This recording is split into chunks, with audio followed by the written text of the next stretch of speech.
Can you hear? There I am. Okay. Welcome everybody to the Edwina and Charles Milner Women in the Arts Lecture and Exhibition Series, also / workshop. There will be one tomorrow that's all filled up. And because I forgot last time, my name is Jill. I work at McRae Gallery. I'm the director, just so y'all know, for those of you that don't. And I'd also like to say also a big thank you to my gallery assistants, Andrew and Alex. Andrew's new to the team. They did a lot of great work. Yes, give them a yes, thank you. And so tonight we have a great artist here who was, of course, wonderful to work with as well, and we really enjoyed it. And her name is Eva Gabriella Flynn. She is a Chicana interdisciplinary artist from the Borderlands. She has come to us from Las Cruces to share her work that weaves historical narratives and personal experience into the landscapes of the American Southwest. Eva received a BFA in Studio Arts and a BA in Foreign Languages from New Mexico State University.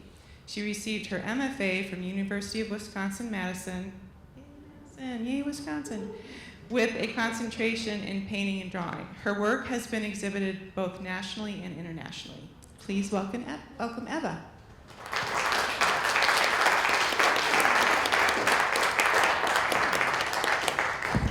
Thank you, Jill. Is this working? Yeah? Okay. I've never used one of these before, so this is very exciting. Thank you, Jill. And I'd also like to thank Andrew and Alex again for everyone's help in bringing this exhibit together. I've had a really wonderful time getting to know Silver City a little bit better, so thank you for having me. I've really enjoyed the process so far, and I can't wait to share this exhibit with everyone. But this is me. My name is Eva Gabriella, and I'm an artist, an educator, but I think what I mainly do is just a lot of storytelling. So I'll start my story with me and where I grew up. For most of my life, I have grown up very close to the US and Mexico border. I grew up visiting my family on my mother's side in Mexico and visiting my father's side here in the United States.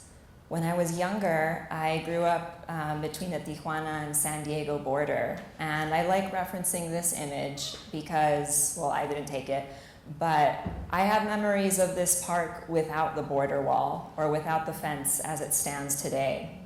And whenever I see this image now, I can't help but laugh a little bit because I think it really highlights how absurd or how inefficient this architecture is. You can even see some of the beams have eroded already in the water. They cannot replace the wall as quickly as it decays in the ocean. But even when I was younger, at like 6 or 7 years old, I just didn't get it. And I would ask, like, what's the point? Are they gonna keep building along the shoreline?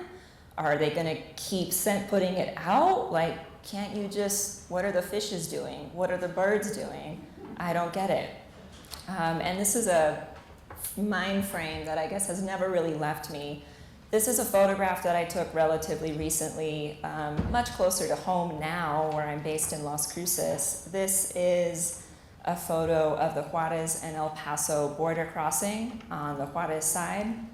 But I took it because on that day there were signs that said you couldn't take pictures. So I felt like that was necessary. But also it just showed the fluidity and the dynamicism of the region.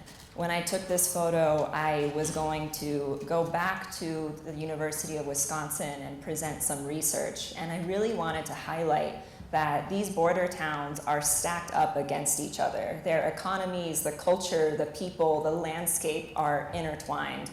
And I think that really differs from the way the mainstream media portray that often. This is some work that I was making in grad school not too long after I took that photo and then presented the research. I started this painting around the time of the 2019 mass shooting in El Paso, actually. This is 6 by 9 feet. It's oil on unstretched canvas.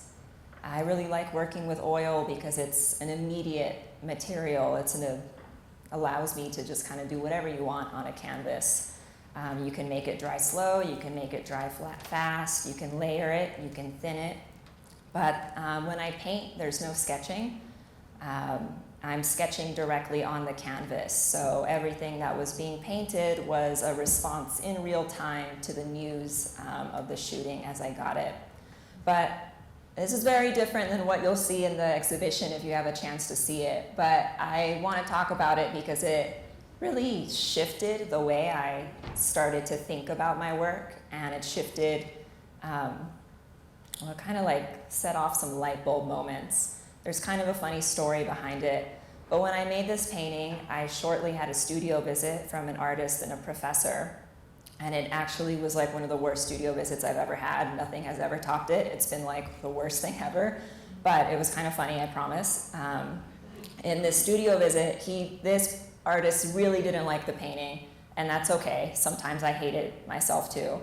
But I feel like they didn't like it for the right reasons. It's not that they were criticizing the artwork or the technique, the media, the concept, but they were critiquing the genre of Chicano and Mexican American muralism or Mexican modernism. And they were critiquing the need to respond to political events or to react emotionally to political events. And I had a problem with that. So that was a really long studio visit. We went back and forth on it for a really long time, nitpicking the details, going back to it, talking about what tragedy can be seen, what tragedy can't be seen. But afterwards, the funny part, or what's funny to me, is that when this artist stood up and left the studio, I noticed that this British man who had never been to a rodeo and never worked on a cattle farm or been to a cattle ranch was wearing the biggest giant like rodeo belt buckle with sparkles. I'm in the right audience. I'm glad everyone laughed and saw the irony. I told the story to someone and they were like, I don't get it. What's wrong? But yeah, the absolute irony and hypocrisy of someone who is critiquing Chicano or Mexican American culture, Mexican American artwork, while not realizing that they were wearing a huge signifier of that culture. And I started thinking about that more and more and more. So in hindsight, thank you to that professor and artist. That painting ended up being part of a couple exhibitions, but what I thought about more was signifiers, coded iconography, coded language.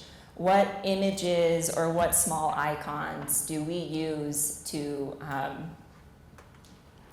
share pieces of ourselves? What information is communicated visually without necessarily speaking, and what does that show you about culture or identity?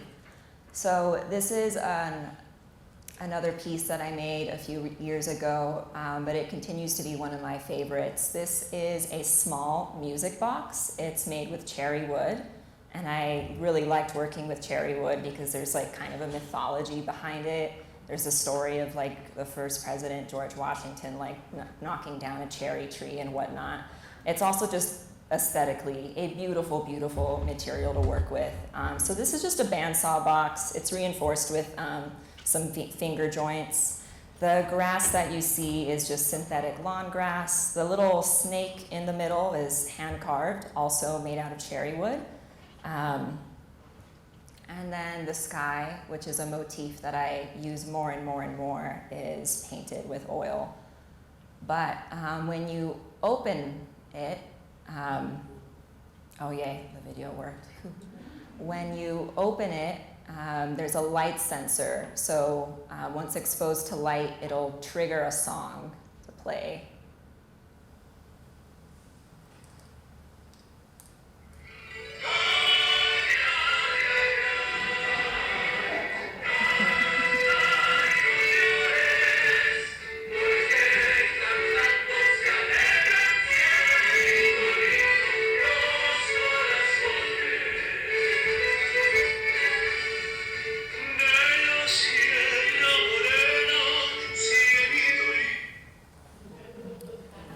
So that's a project I called Portable Cielito Lindo.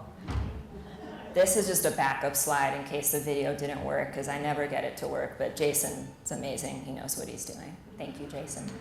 I chose the song Cielito Lindo because it's kind of just a very popular song in Mexico. I can't go anywhere in the country without hearing it or turning on a radio station, even on this side of the country, and hearing it every now and then.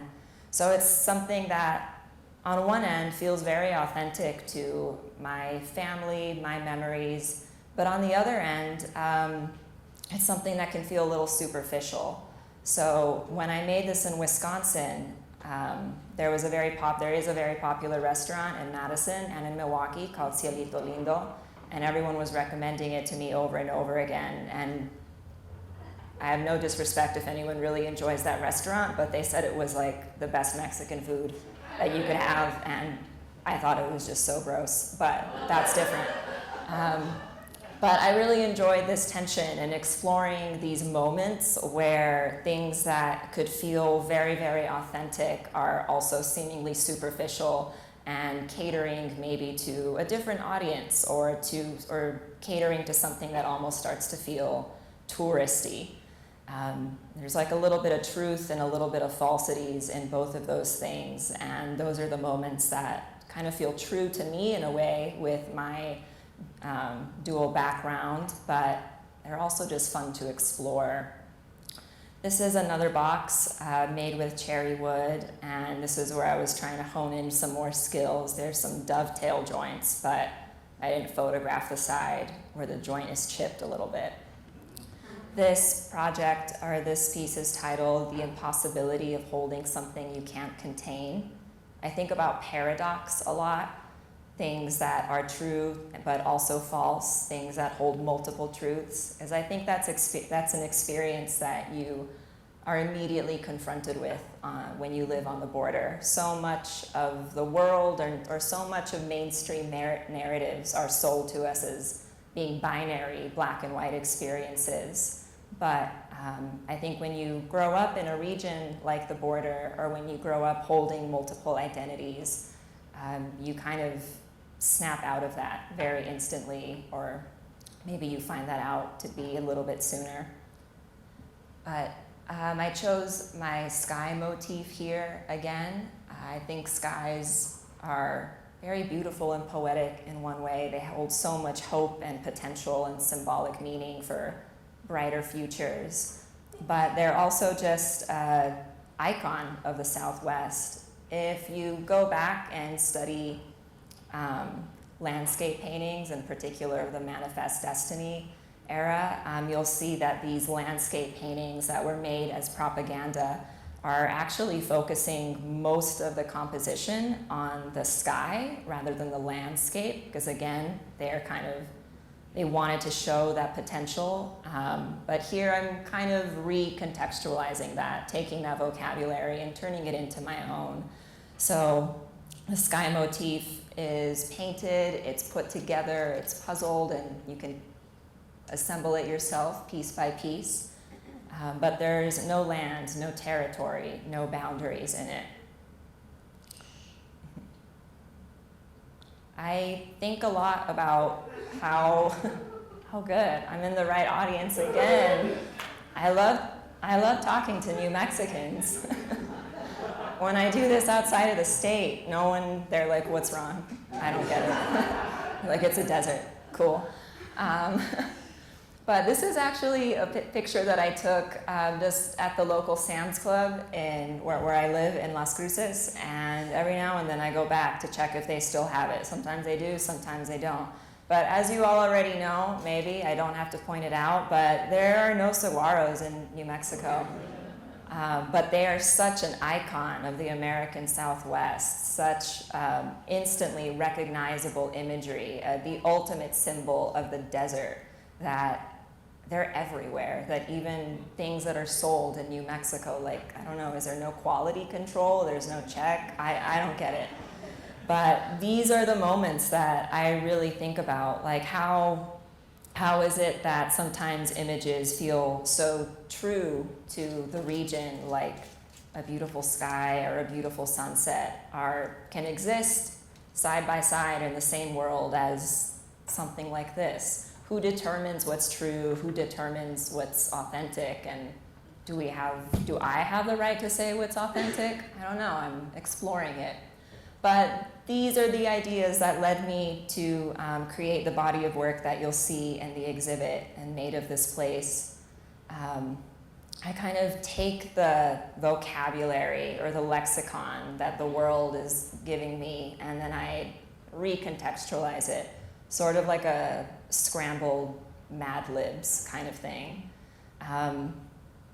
Some things feel very specific to me or specific to the region. If anyone's gone on a hike in the Oregon Mountains in Las Cruces, maybe you'll recognize the bunny ears formation. Maybe the ladder is kind of maybe reminds people of the loteria game. But only the paper airplanes at the top mean very specific things to me. Maybe paper airplanes remind people of their own memories as well. But these are the tensions that I'm looking for. I really just mine pop culture or the media that represents the borderlands and the American Southwest. I grew up watching Looney Tunes, so maybe that's why I'm so fixated on this kind of imagery. But here, this is a still from Beep Beep. I think it played in like 1956. I'm not sure, that's probably wrong. But here, this is a very classic episode with Wile E. Coyote chasing the Roadrunner. And this is actually a drawing that's in progress. I don't know what Wile E. Coyote is saying on the banner yet. You all can give me input if you have it. But I'm always looking for these moments of things that kind of straddle the fence or are towing the line of real nostalgic memories that are specific to me, but then also signify the culture of the Southwest. Like, as fake as Looney Tunes is, it was one of the first times that I think I saw my region being portrayed in mainstream media. So as fake as I know it is, I can't help but see home in it whenever I see those cartoons or those images again. These drawings, or these maps rather, are made on amate paper. I don't make the amate paper myself, although I would love to. That requires like an entirely different studio setup, so maybe one day. But I really like using amate paper because it has for a couple reasons. First, aesthetically, I just love it. It's a little tricky to photograph, but it has this lovely sheen to it, this wonderful texture that brings a lot of dimension to the colors and to the drawings. But I especially love working with amate because it has a beautiful and rich history. Amate is a paper-making tradition that's come out of Mexico from pre-Hispanic era. Goes back thousands of years, and it was a practice that was associated with, well, everything that you would associate paper with: poetry, art, bookkeeping, writings, government, politics, but also with very specific religious rituals. And it was because of that reason that the Spanish tried to outlaw this paper-making practice and tried to have the Mexica or Aztec people adopt European paper-making practices. And while it was outlawed, it was never phased out. So I think it's an incredible marker of indigenous resistance and a beautiful story of culture and tradition being preserved. So I like working with the history of that. I like having relationships with the paper makers and the people that I supply or the people that supply me the paper. And I like creating artwork that feels like it could be part of an artifact. Like maybe it was an old map that was tucked away somewhere and you just dug it up and found it again. When I make these maps, again, there's no sketching, just like the paintings. I just kind of just go for it. but it is a little bit slower than what I normally work with when I paint. Painting feels like free, open, loosey-goosey. If you make a mistake, just paint over it. But it's really hard to erase with this paper, so there are no mistakes. If there's a mistake, then I kind of just have to learn how to work with it, which I think is a really fun, intuitive, problem-solving method that I really like working with. These maps, like I mentioned, they do reference real geographic landmarks, and I'm kind of working with that code again. So maybe, I don't know, it's like standing up and suddenly seeing that someone's wearing a giant rodeo belt buckle. Either you're in on the joke, either you get it, or you don't, and hopefully you're finding other moments that are fun and intriguing for you. But I like straddling the balance between cultural signifiers that are universally identifiable, but also moments that are very specific to me and my memories. For example, I use the paper airplanes or paper boats motif often over and over again, because when I was younger, I think I was probably like 3 or 4, but there was it had just rained, very classic monsoon, although not quite because it was San Diego, but this is river flowing down in front of my driveway. And I asked my mom where the water was going, and I think I don't know, rather than saying the sewer, the ocean, she said, "It's going to Mexico, mija," because Tijuana's like directly south of us. And in my young 4-year-old brain, I thought, oh, that's amazing. Like, it's going to grandma. Can I if I put things down the drain, my cousins will find them, I guess. That's the way I saw the world. So I started sending paper boats with letters and drawings to my family in Mexico. Very sorry to be polluting San Diego's sewage lines. But these are the memories that scatter these maps. The lines that go across them start with tracings or copies of real highways, real bus routes, real metro lines, and I start to layer them on top with stories, either stories from history or stories that are very specific to me. So time is flattened on these. This map is loosely referencing the map of Mexico City and the original formation of Tenochtitlan, the capital of the Mexica or Aztec Empire.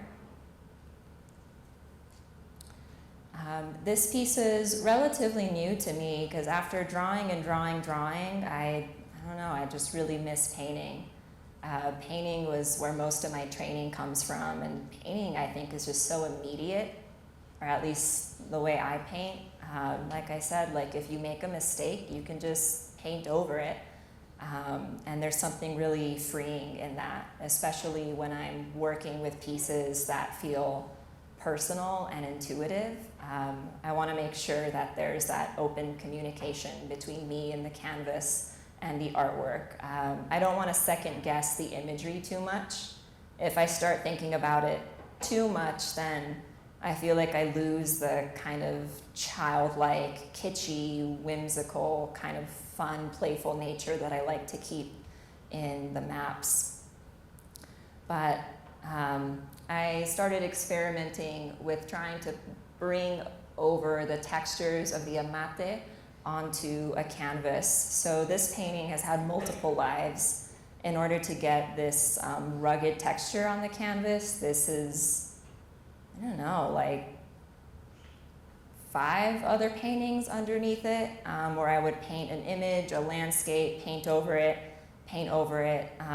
try to get the color balance the way I liked it, the texture and the sheen to kind of work out the way I wanted it to.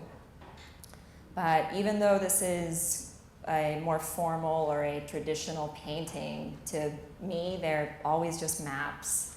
And I like calling the works in this series maps, exactly what they are, because maps have this human element to it. Maps are an object that we use. Map determines boundaries, it determines policies in some cases. It shapes the way we see the land, and it offers an imprint or insight into the way humans use the land that we're on. I'm always intrigued and really just love studying older documents or maps from the Nahuatl, Mexica, Mayan, or Aztec people, especially the stories that they have in the codices. But here is the Nuremberg map of Mexico City, called a Nuremberg map because that's where it's at right now, not in Mexico City. But this map has like some half-truths to it, which I think is really lovely and beautiful, because what else is history if not people repeating stories over and over again until as a culture we kind of decide to stick to it. But the half-truth story that I was told many years ago about this map was that Hernán Cortés sent it to the King of Spain, King Charles I, or King Charles I, the fifth, depending on he was like the Holy Roman Emperor yet or not. But he was asked to send a map of this new territory that he had found and claimed for Spain. And the story that may or may not be true is, but I hope it's true, is that that Hernán Cortés commissioned this to a Mexica person and asked them to create a map of Tenochtitlan on its location on the globe. And rather than do that, this person made Tenochtitlan the center of the world, which I think is such a beautifully poetic and polite slap in the face. What a reminder to the King of Spain to say, we are at the center of your world. Every ounce of gold that you currently have is like being put into creating this new country for yourself. And then they got a lot of that gold back, unfortunately. But maps are, I think, special paintings or special drawings. They tell us a lot about ourselves. They tell us a lot about the way people see the land, the way people see the world, and I think there's something really fun and beautiful in that. This, for example, was, or I call this my map for St. Patrick's Battalion. And I don't know if anyone's heard of St. Patrick's Battalion before, but oh yay, we got a couple history buffs in the audience. I love that. I'll try to synthesize it a little bit, but I don't know, you can always chime in. For those who haven't heard of St. Patrick's Battalion, this was a battalion of mostly Irish immigrants who were fighting in the Mexican-American War, so loosely from like 1846 to 1848. This battalion also included many German immigrants and quite a few people who had recently gained their freedom. Whoa, my bad. There we go. You got a sneak peek. Or was I? Oh, but St. Patrick's Battalion was this group of mostly Irish immigrants who, like many immigrants who were new to the United States, they were promised citizenship and a lot of benefits if they enlisted in the Army.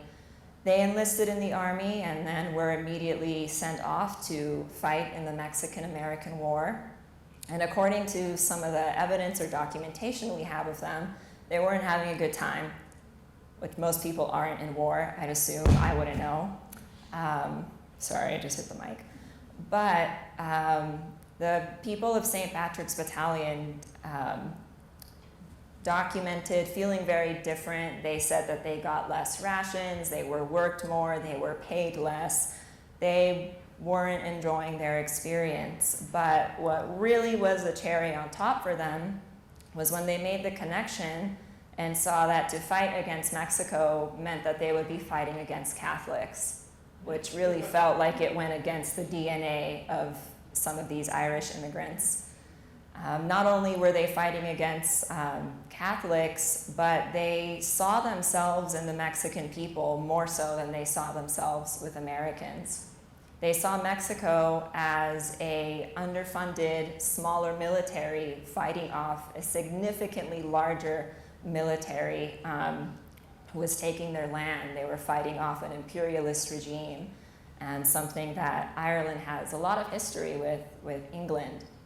So they defected the US military, and they did so knowing that it would be a losing battle.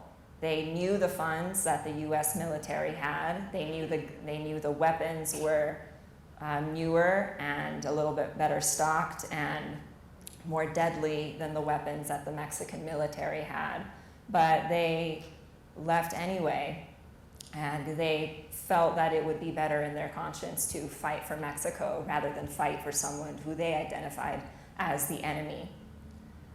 This story wasn't like ever taught to me in school, but I grew up hearing it because, unsurprisingly, it's a story that you hear in Mexico a lot more often. My mother's from Chihuahua, and my father is American, but if you haven't noticed from the last name, he definitely has some Irish ancestry in there.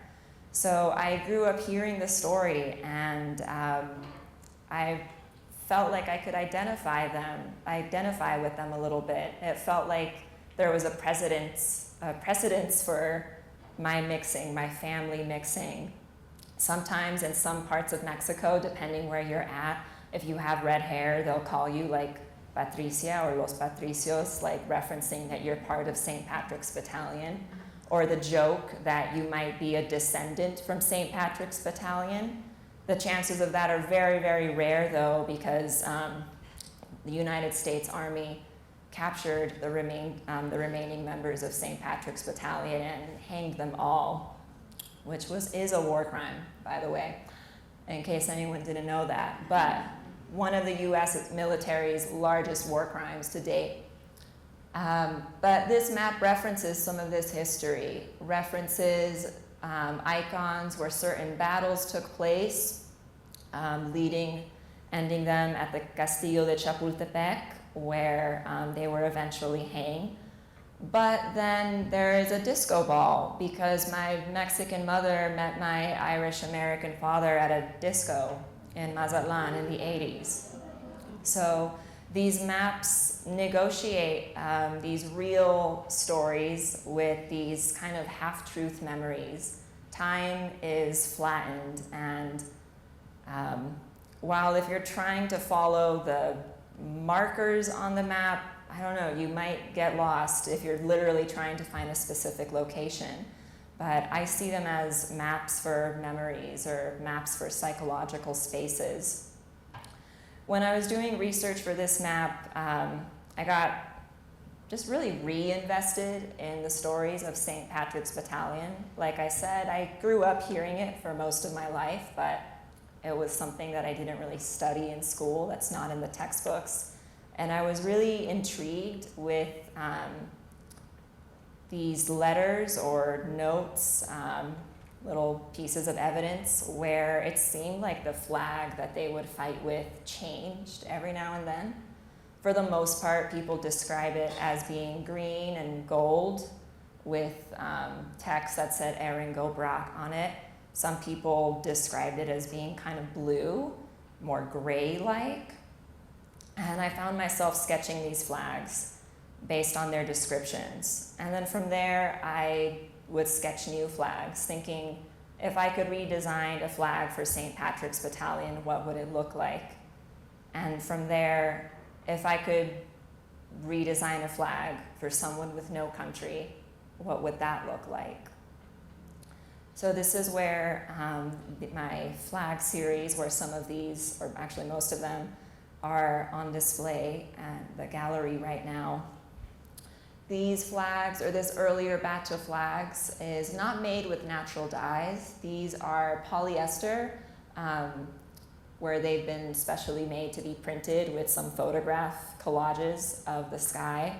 Although this previous image, the pink is dyed rayon, and then if you can kind of see the ripples in it, there are like I've stitched in some patterns that kind of look like topographical maps of my hometown in Las Cruces. But in the original series, there were 5 of them. 5's a good number, just aesthetically speaking. There's one in the middle, it's good.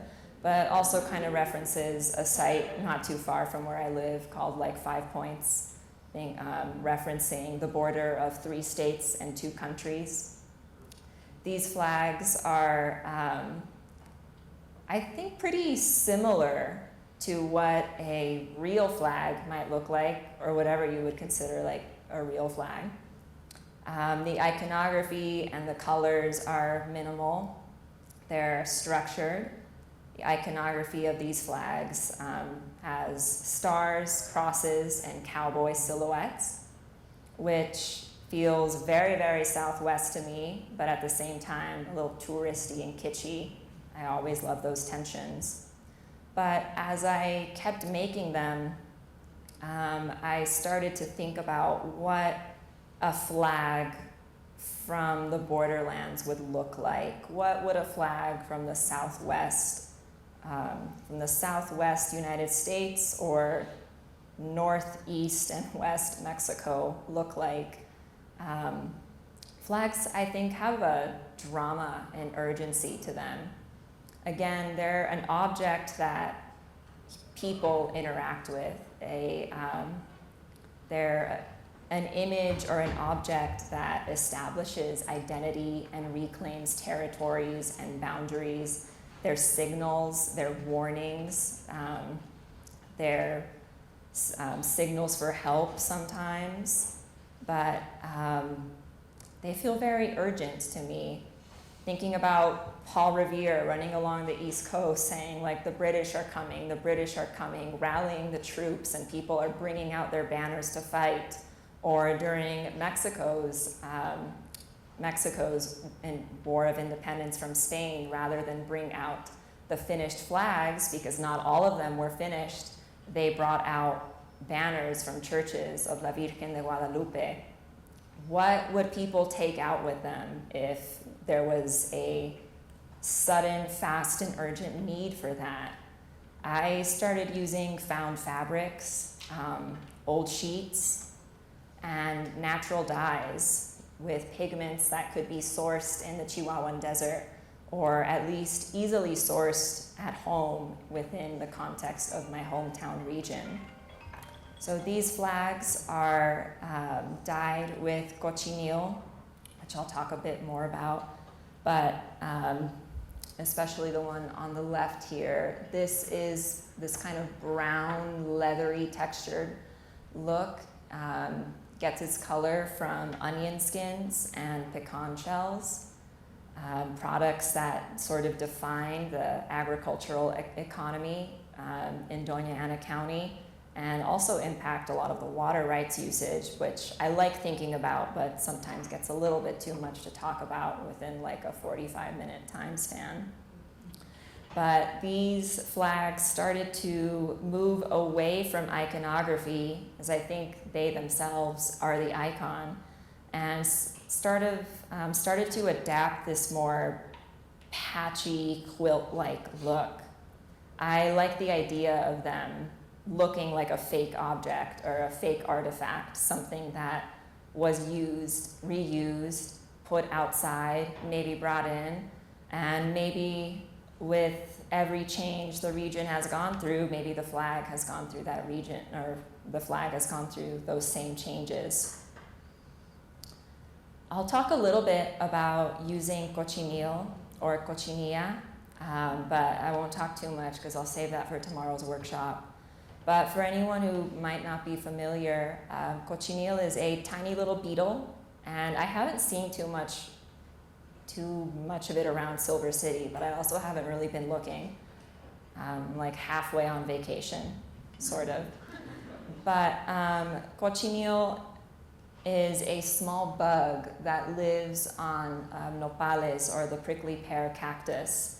And the white stuff that you see here is actually like a little silky kind of protective web that they'll cover themselves in.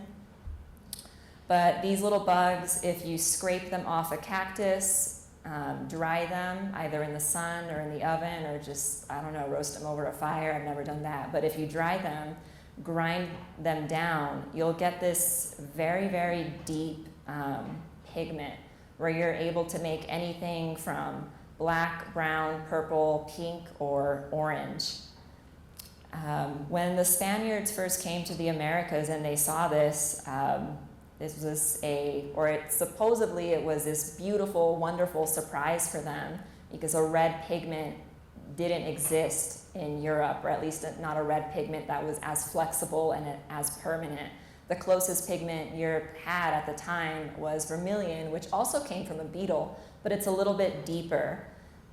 Cochineal is unique in the sense that it already has tannins in it, so it's already very permanent, and it requires very little to change its color. I'll talk about that more in the workshop, but for this flag, this is some bad science. Cochineal only adheres itself to similar proteins, so it's a bug, it's a living creature. That means the dye is going to stick to materials like wool or leather or silk, but this is actually cotton. But I started using it intentionally because it gave me this very sandy kind of pigment. The reason it's so desaturated is because it's not fully adhering to the fibers the way it normally would. But I thought that this color was kind of a beautiful accident because it reminded me of this color of the sand at the river, or at the bed of the Rio Grande, and the color of the sky when like the sunset first goes down the horizon, and it's kind of just like that soft pigment. But this flag is actually photographed here in this picture in the Rio Grande, which I think about a lot as a significant site. At one point, the Rio Grande designated the division or the border, a boundary between the US and Mexico. And then that changed because people saw that the river changes and ebbs ever so slightly every year.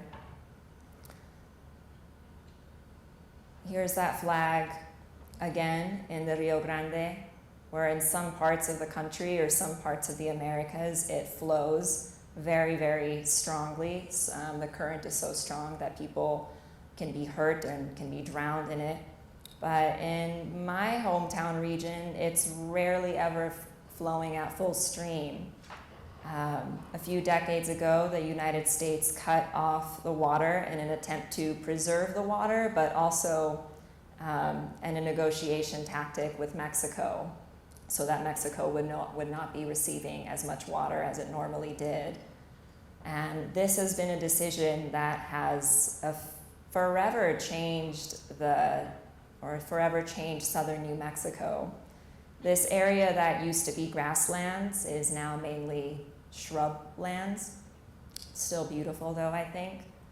But as I started photographing these flags in sites that felt historically and culturally significant, I realized that I was kind of lacking a human element to them.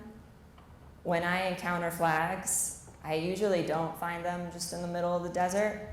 I find them when I'm crossing borders. So here, this is the border along Santa Teresa, and this is actually as close as you can get to the border wall right now without making agents a little nervous.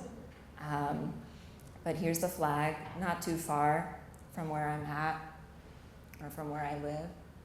And here's another flag. I like to give myself made-up hypothetical scenarios. So if this was a flag for the Borderlands, then I think some cowboy would be putting it on his pickup truck. Maybe people would be hanging them outside their houses. Not too long ago, last year, I had the opportunity to exhibit these flags that were made with natural dyes and pigments in Gainesville, Florida, as part of a collaboration with Pennant Place Gallery. The curator there, Dr. Flounder Lee, invited me to participate because Florida was also a region that was colonized by the Spanish, and he thought the conversations that I was having in my work could resonate with the work that he was doing at the specific site that he's at. But I really just like this picture because you see these desert colors in an entirely new landscape contrasted against the green. The flag, in this setting, they kind of look more like banners almost, but the flag in the middle is one of the more recent ones. This flag, or quilt, or blanket, as I've been calling it lately, started with the scraps of bad dye experiments or leftover fabric from the other flags. And I wholeheartedly just embraced the idea that it's not really a flag anymore, it's starting to look like a quilt. When I started the flag series in Madison, it felt very important to kind of reclaim identity, establish territory, and be very vocal about where I was at. But returning back to my hometown region, I'm not really trying to claim anyone's land or remind anyone where we're at, because I think we know that. So this flag has kind of turned into a bit more of a quilt. Quilts also are very human. They also show history.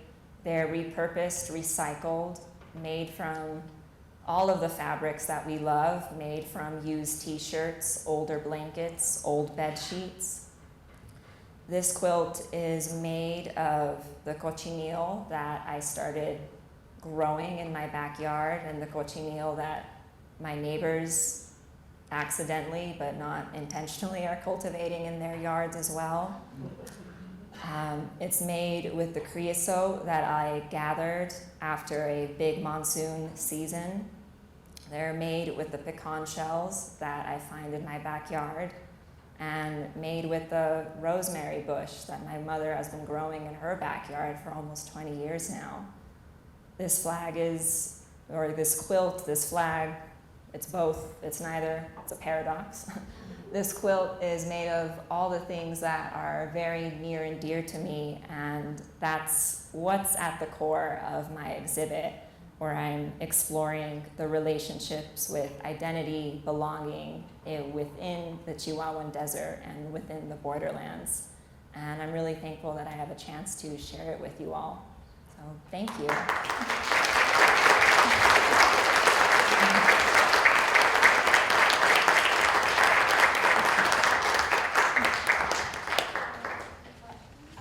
Yeah, absolutely, if anyone has a question.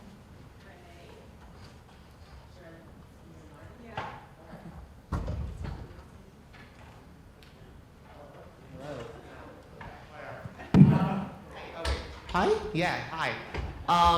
So for the flags, quotes, textile works, is the cloud motif, is that oil on canvas, or is that polyester, like, or how's? Yeah, that's just printed polyester again. Gotcha. Yeah. Cool. Anybody else? Although I do have some sky fabric that I don't know what material that is. Every now and then, if I just find it in a thrift store, then gotta grab it. All right, everyone. Thank you for coming. That was fabulous. Thank you so much.